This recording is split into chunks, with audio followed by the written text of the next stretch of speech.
સુખ દુઃખ, ઉત્પત્તિ વિનાશ, નફો ખોટ, જીવન અને મરણ મનુષ્ય જન્મની અંદર અવિરતપણે ક્રમિક રીતે આવ્યા જ કરે છે.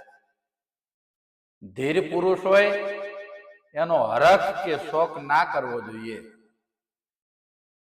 દુઃખની ઘડી આવે છે તો એનોય કલેશ નહીં, સુખ આવે છે તો એમાં છકી જવાય નહીં. છત કરાવે છાગલા, લટકું કરાવે લોહી, આવે અછતના આંચકા તેદી બેઠું બોલાવે ન કોઈ.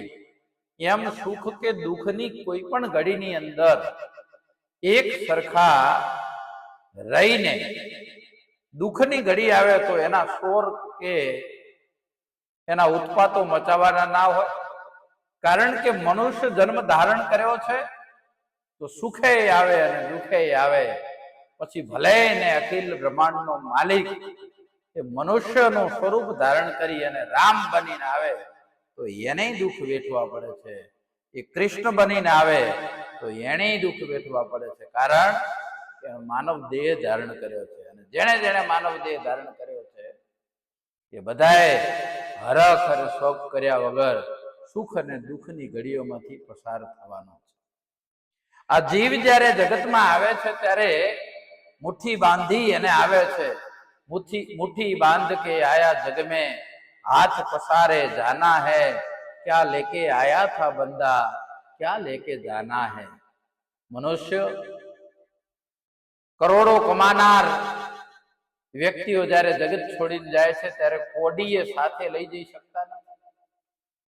સમ્રાટ સિકંદરની એક પ્રેરણાદાયક વાર્તા છે. મૃત્યુને સિકંદર નજરે જોઈ ગયેલો, દેખાવા લાગ્યું કે મોત નજીક છે.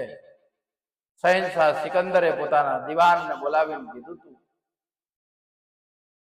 કે દિવાનજી, મોત નજીક છે, થોડાક સમયમાં આવી જશે. હું એને જોઈ રહ્યો છું. થોડાક સમયમાં મારું મૃત્યુ થવાનું છે, પણ મૃત્યુ પછી અમારા મૃતદેહના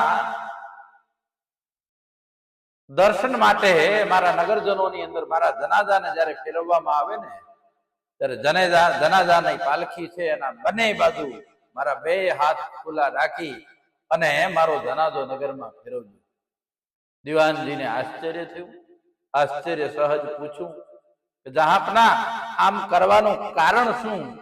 અને ત્યારે સિકંદરે જે કીધું હતું એ વાત મજાની છે. સિકંદરે એમ કીધું હતું કે હે દિવાનજી, જગત આખાને ખબર પડવી જોઈએ કે અડધી દુનિયાને જીતનારો સિકંદર છે ને એ જગત છોડીને જાતો તો તેની ખાલી હાથે જઈ ગયો.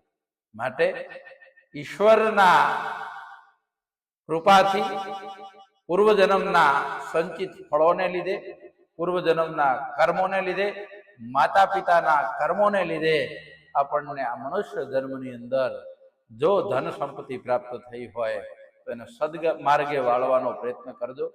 સત્કર્મોની અંદર એ સંપત્તિને ખર્ચવાનો પ્રયત્ન કરજો.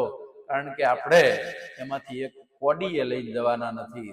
જેટલી ખર્ચી એટલી આપણી છે, બાકી બચાવી એ તો ધનનું રખવાડું કરનારા આપણે.